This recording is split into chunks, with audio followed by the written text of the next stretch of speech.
Supreme court में assessment scheme के तहत मार्क्स देने के प्रस्ताव को मंजूरी मिलने के बाद केंद्रीय माध्यमिक शिक्षा बोर्ड सीबीएसई ने नया नोटिफिकेशन जारी किया है।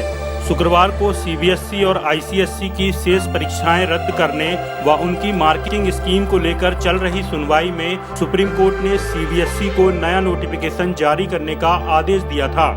सीबीएसई ने अदालत को बताया था कि वह पिछले 3 पेपरों के आधार पर असेसमेंट करेगी और रिजल्ट 15 जुलाई तक जारी कर दिया जाएगा। अदालत में आईसीएसई बोर्ड ने भी 15 जुलाई तक रिजल्ट जारी करने की बात कही है। सीबीएसई ने अपने नए नोटिफिकेशन में कहा है कि विभिन्न राज्यों, सरकार की ओर से की गई अपील और आज की बदली परिस्थितियों के निम्नलिखित बातों का फैसला लिया गया है। आगे देखें सीबीएसई द्वारा 26 जून 2020 को जारी किए गए नोटिफिकेशन की प्रमुख बातें। पहला, 1 जुलाई से 15 जुलाई के बीच होने वाली सीबीएसई की 10वीं और 12वीं की परीक्षाएं रद्द हुई हैं। दूसरा, जिन छात्रों की परीक्षाएं शेष रह गई थी उनका रिजल्ट पिछले 3 पेपरों के आधार पर असेसमेंट स्कीम के तहत जारी किया जाएगा। वहीं जिन छात्रों की परीक्षाएं पूरी हो चुकी थी उनका रिजल्ट परीक्षा पर मिले मार्क्स के आधार पर जारी किया जाएगा। तीसरा, असेसमेंट स्कीम के तहत जारी होने वाले रिजल्ट 15 जुलाई तक जारी कर दिया जाएगा, जिससे कि छात्रों की उच्च शिक्षा के लिए देश विदेश के संस्थानों में समय पर आवेदन कर सकें।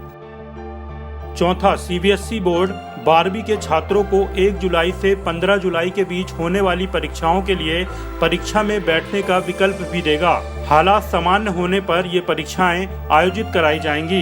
केंद्र सरकार द्वारा फैसला किया गया है कि असेसमेंट स्कीम का रिजल्ट जारी होने के बाद भी छात्र अपने अंक सुधारने के लिए वैकल्पिक परीक्षा दे सकता है, लेकिन परीक्षा देने की स्थिति में परीक्षा में मिलने वाले अंक ही फाइनल माने जाएंगे।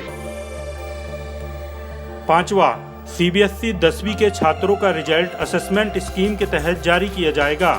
10वीं के छात्रों को आगे का परीक्षा विकल्प नहीं मिलेगा। असेसमेंट स्कीम के तहत मिलने वाले अंक ही फाइनल माने जाएंगे। छठवां, वहीं 12वीं कक्षा का असेसमेंट स्कीम के तहत जारी किए जाने वाला रिजल्ट भी उन छात्रों के लिए फाइनल रिजल्ट माना जाएगा जो परीक्षा का विकल्प नहीं चुनते हैं, जबकि परीक्षा का विकल्प चुनने वाले छात्रों का फाइनल रिजल्ट परीक्षा में मिलने वाले अंक को माना जाएगा।